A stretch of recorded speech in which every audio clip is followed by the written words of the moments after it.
Hello hello guys, how are you. आपकी study कैसे चल रही है? आप सबको राजेश कल्याण की तरफ से गुड इवनिंग। तो आज हम अपने प्रकाश के चैप्टर को आगे कंटिन्यूज करते हुए आज हम बात करेंगे अवतल दर्पण की। इससे पहले हमने प्यारे बच्चों बात की थी दर्पण के बारे में, प्लेन मिरर के बारे में बात करने के बाद में हमने उत्तल दर्पण और अवतल दर्पण गोलीय दर्पणों के बारे में बात की थी। इसके अंतर्गत गोलीय दर्पण में उत्तल और अवतल में हमने विभेद बताया था कि उत्तल दर्पण में क्या भेद है, अवतल दर्पण में क्या भेद है। तो नेक्स्ट हम बात करते हैं आज अवतल दर्पण। तो देखिए, अवतल दर्पण में हम जिन जिन टॉपिकों को पढ़ेंगे, इसमें अवतल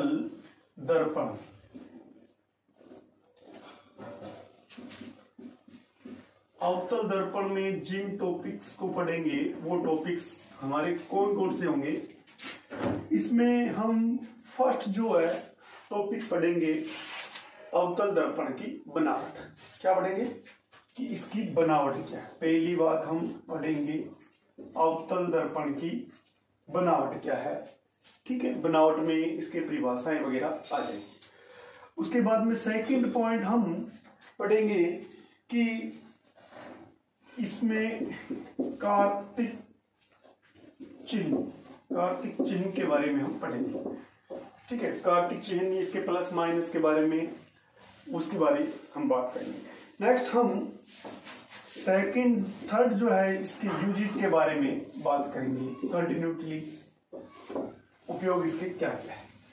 उसके बाद में हमारा जो फोर्थ पॉइंट रहेगा वो इसका इमेज का फॉर्मेशन रहेगा कि चित्र निर्माण क्या है। इसका हम चित्र निर्माण के बारे में, इमेज फॉर्मेशन के बारे में हम अध्ययन करेंगे। उसके बाद में हम बच्चे बात करेंगे कि दर्पण से, पांचवा पॉइंट होगा कि दर्पण से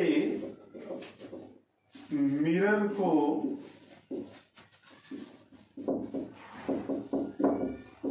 अलग अलग दूरियों पर रखने से जो बनने वाली इमेज है, प्रतिबिंब का आकार क्या होगा, वह उसकी प्रॉपर्टीज, गुण क्या होंगे, उसके बारे में हम पांचवें पॉइंट के अंदर हम पढ़ेंगे। उसके बाद में हम बात करेंगे इसके सूत्रों की। तो सूत्र के अंतर्गत छठा जो पॉइंट है कि अवतल दर्पण में सूत्र पढ़ेंगे। उससे पहले हम बात करेंगे आवर्धन सूत्र की, आवर्धन क्या होता है उसके बारे में, और फिर हम बात करेंगे सेवंथ पॉइंट में इससे जो इसके क्वेश्चन आते हैं उसके अंदर सूत्र कौन कौन से हैं। तो इन चीजों के बारे में हम बात करेंगे। तो आइए गाइस, हम कंटिन्यूसली इसके बारे में पढ़ेंगे और आप इस वीडियो को कंटिन्यूस देखना, तभी आपको इसके बारे में अच्छी तरह से समझ आ सकती है। और हमारा जो इससे नेक्स्ट पॉइंट होगा वो होगा इससे संबंधित, जो आठवां पॉइंट होगा इससे संबंधित क्वेश्चन है। जो इसके क्वेश्चंस होंगे उनके बारे में हम बात करेंगे। तो देखिए, आप बिल्कुल इसको कॉपी में नोट कर लें और बिल्कुल इसको हम कंटिन्यूस ही पढ़ेंगे। तो देखिएगा, शुरुआत कर रहे हैं हम इसकी बनावट से, अवतल दर्पण की बनावट से हम शुरुआत करेंगे। देखिए, अवतल दर्पण की बनावट क्या होती है और इसको कैसे देखो आप कि अवतल दर्पण, मैंने कल भी बताया था कि जिसका तल झुका हुआ हो, उसको हम अवतल दर्पण कहते हैं। तो अवतल दर्पण में जो बातें हम पढ़ने जा रहे हैं वो होगी अवतल दर्पण में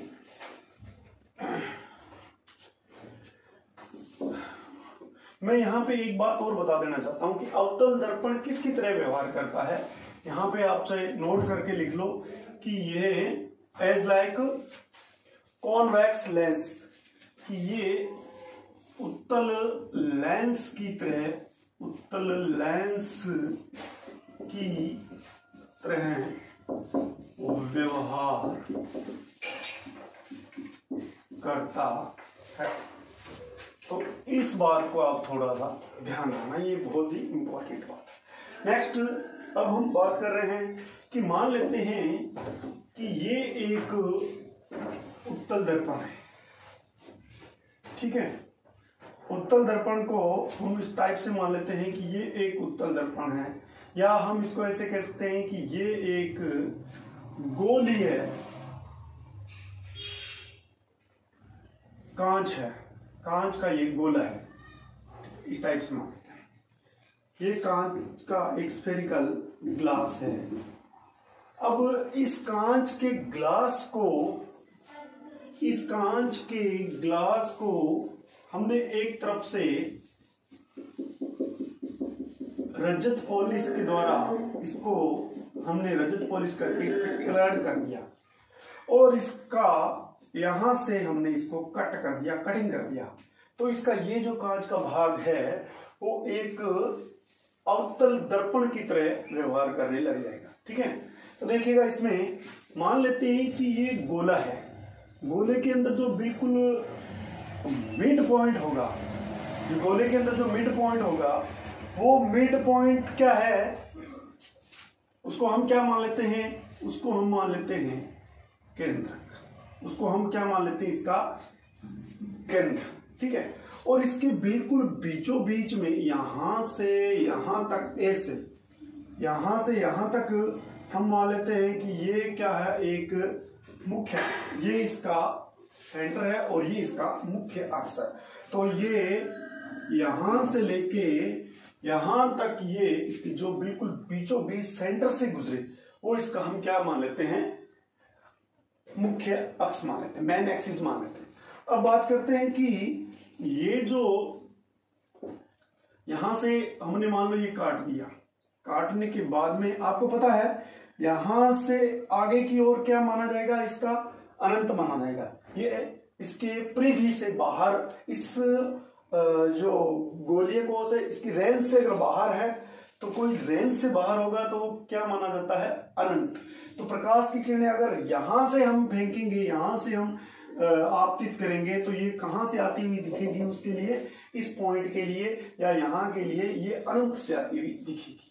और ये जो पॉइंट है सी से इधर वाला, ये सी से परे माना जाएगा, या अनंत से लगा के सी के बीच में हम इसको बोलेंगे, या इसको सी से परे बोलेंगे, ठीक है। तो देखिएगा इसमें, तो मैं इस पोर्शन को यहाँ पे मिटा रहा हूं, देखो ये पोर्शन मैंने यहां से मिटा दिया। जैसे ये पोर्शन मिटाया तो आपके सामने क्या आ गया, अवतल, क्या आ गया, अवतल दर्पण का आ गया। अब अवतल दर्पण में मैं यहां लिख सकता हूं कि ए और बी क्या है, यहां लिखूं तो ये मुख्य अक्ष है, मेन एक्सिस है, ये मुख्य अक्ष है, ठीक है। अब इसके ऊपर हम वस्तु को रखेंगे, बात करते हैं कि ये सी और ये जो पॉइंट है, यहां पे एक पॉइंट मान लेते हैं, तो ये जो पॉइंट होगा, पोल होगा, P4 यहां पे है ध्रुव, यहां पे P क्या है, पोल या ध्रुव है, इसको हम पोल भी कह सकते हैं, ये पोल या क्या है, ध्रुव है। उसके बाद में देखिए C यहां पे क्या है, C यहां पे वक्रता केंद्र या मुख्य, सॉरी वक्रता केंद्र बोलेंगे इसको, वक्रता केंद्र बोलेंगे, वक्रता केंद्र बोलेंगे सी, ठीक है। अब देखिए कि सी और पी, इनके बीच की जो दूरी होगी उसको हम वक्रता केंद्र बोलेंगे, वक्रता त्रिज्या बोलेंगे सब। देखिए वक्र का मतलब वह घुमा हुआ, चारों तरफ से जो क्या है, घुमा हुआ, उसको हम क्या कहेंगे, वक्र कहेंगे। तो देखिए इसमें कि ये जो है यहां से लगा के, मैं अगर यहां नीचे इसकी सीध में यहां से यहां तक की दूरी, ये यहां तक लूं, ये दूरी यहां तक, ये ये जो दूरी यहां से यहां तक है, यानी कि यहां से यहां तक की जो इस पॉइंट P से लगा के C तक के बीच की दूरी को मैं यहाँ पे R लिखूंगा। R का मतलब यहाँ पे वक्रता त्रिज्या है। यहाँ पे R का मतलब क्या है? वक्रता त्रिज्या। आप इसको स्मॉल या कैपिटल दोनों में से कुछ भी लिख सकते हो, ठीक है, वो आपकी सुविधा के लिए। तो अब देखिए कि ये यहाँ पे है P फॉर पोल, ध्रुव है। एक चीज का यहाँ पे विशेष ध्यान रखना, लेंस के अंदर ये जो है, आप जो इस बिंदु को बोलोगे केंद्र, ऑप्टिकल केंद्र बोलोगे, ठीक है, और इसको यहां पे बोलोगे क्या? इसको प्रकाशीय केंद्र बोलोगे और इसको बोलोगे ध्रुव, ठीक है। लेंस में ये केंद्र माना जाता है और दर्पण में ये ध्रुव बोला जाएगा। इस बात का आप थोड़ा विशेष ध्यान रखना। अब देखिए कि इसके बिल्कुल बीचों बीच में एक ऐसा बिंदु होगा, इसके बिल्कुल अगर ये रेडियस यहां से यहां तक की 40 है, तो P से लगा के 20 तक यहां पे एक बिंदु होगा जिसको हम कहेंगे F, मुख्य फोकस। तो यहां पे जो F है वो क्या होगा? मुख्य फोकस, मेन फोकस, मुख्य फोकस इसको कहेंगे, ठीक है। इसको हम मुख्य मेन फोकस कहेंगे, ध्यान रखना आप, ठीक है। अब बात करते हैं, यहाँ पे ये भी अगर आपको डिस्टर्ब कर रहा है तो यहाँ ले लेता हूं। अब हम बात करें कि P और F के जो बीच की जो दूरी है, यहां से इससे, ये मैं लगा रहा हूं एरो का निशान, ये एरो का निशान है, के मत मानना। एरो का निशान यहां से इस दर्पण तक के बीच की, P तक के बीच की दूरी को हम स्मॉल f से डिनोटेड करेंगे। इसका मतलब हो गया ये f यहां पे हो गया फोकस दूरी, इसको हम फोकस दूरी कहेंगे। हम बोल सकते हैं इसको फोकल लेंथ, ठीक है। ये इसकी हमने ये देखी। तो एक बार आप थोड़ा देख लीजिए, ये ध्रुव होगा P, और ये A और B क्या है? मुख्य अक्ष है, और जो इसका जो C पॉइंट है ये बिल्कुल बीचों बीच में, अगर इसको माने हम एक वृत्त तो ये केंद्र होगा। तो इसका ये मुख्य है, क्या है? वक्रता केंद्र है। वक्रता केंद्र और P के बीच की दूरी को हमने वक्रता त्रिज्या कहा है। और इसके बिल्कुल बीचों बीच क्या होता है? एक मुख्य फोकस होता है, जहां पे इस पर प्रकाश की किरणें जब गिरती है तो गिरने के बाद में जिस बिंदु से गुजरती है वो मुख्य फोकस ही होता है। तो यहां पे ये क्या हो जाएगा? मुख्य फोकस। तो कैपिटल F मुख्य फोकस होगा, और P और F के बीच की जो दूरी है उसको हम क्या कहेंगे? उसको हम कहेंगे आपके फोकस दूरी, ठीक है। अब मैं यहां पे एक आपको बात और बताना चाहता हूं कि ये जो वक्रता त्रिज्या है, वक्रता त्रिज्या डबल होती है, दुगुनी होती है किसकी? F की। ये आप संबंध जो है ध्यान रखना, ये एक सूत्र की तरह बिहेव होता है ये, या हम कहेंगे कि F जो होती है वो क्या होती है? यहां पे R की क्या होती है? आधी होती है, वक्रता त्रिज्या की आधी। तो अगर यहाँ पे क्वेश्चन ही हम करें, मैं ऐसे कहूं कि कोई भी अवतल दर्पण है, उसकी जो वक्रता त्रिज्या है वो 40 सेंटीमीटर है, तो उसकी फोकस दूरी क्या होगी? तो उसकी फोकस दूरी कितनी होगी? उसकी फोकस दूरी होगी उसकी आधी, यानी कि 20, क्योंकि ये क्या होगी? फोकस दूरी का सूत्र क्या? R/2, 20 सेंटीमीटर होगी। अब अगर कोई कह दे कि किसी दर्पण, अवतल दर्पण की जो फोकस दूरी है वो 0.25 मीटर है, तो उसकी जो वक्रता त्रिज्या कितनी होगी? तो उसकी क्या हो जाएगी? दुगनी, यानी कि 0.5 मीटर क्या हो जाएगी? वक्रता त्रिज्या। मेरे शब्दों को थोड़ा गौर से आप सुन लेना। अब आगे हम बात करें कि मैं यही बता देना चाहता हूं एक बात, कि अगर आप इस बिंदु से इधर की ओर, मैंने कल भी ये आपको बताया था कि इस बिंदु से अगर आप लेफ्ट हैंड साइड में नापते हो तो ये जो एफ है आपको जो दिखाई दे रही है अवतल दर्पण की जो एफ है वो क्या हो जाएगी माइनस में। तो अब आप चाहे नोट करके लिख लेना इस बात को कि जो अवतल दर्पण की जो एफ होती है, अवतल दर्पण के लिए जो एफ होती है, अवतल दर्पण की एफ जो होती है वो क्या होती है, हमेशा क्या होती है, नेगेटिव होती है। ये बात आप थोड़ा ध्यान रख लेना, ज्यादा लफड़े में नहीं पढ़ो तो एफ इसकी क्या होती है, नेगेटिव होती है। इस बात का आप थोड़ा ध्यान रखना। अब हम बात करते हैं कि ये दर्पण है, ये दर्पण के आगे वाला भाग है। ये भाग मैंने कल भी बताया था, ये परावर्तक पृष्ठ है और ये परावर्तक आवरण है। इधर वाला ये भाग इसका बैक कहलाएगा और ये भाग इसका क्या होगा, इन फ्रंट, आगे का भाग, ये भाग इसके आगे का भाग कहलाएगा। ठीक है, तो इस बात का आप थोड़ा ध्यान रखना।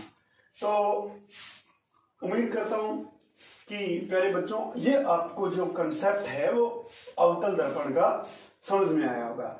ये अवतल दर्पण की हमने बनावट है, हमने इसके जो सब टॉपिक्स बनाए थे उसमें ये पहला जो पॉइंट है आपका ये फिनिश हो गया। अब हम नेक्स्ट पॉइंट में पढ़ेंगे कि इसके अंदर जो आपके नेक्स्ट पॉइंट में हम इसके बारे में अवतल दर्पण के बारे में पढ़ेंगे कि इसकी कार्तिक चिन्ह क्या होते हैं। जो कार्तिक चिन्ह पद्धति है वो हम दोनों के लिए ही बता सकते हैं, चाहे वो उत्तल हो चाहे वो अवतल दर्पण। ठीक है, उसके लिए हम बता दें। तो ठीक है, तब तक के लिए आप लोग good bye and take care और स्टडी को आप इसी प्रकार से जारी रखें। धन्यवाद। जय हिंद, जय भारत।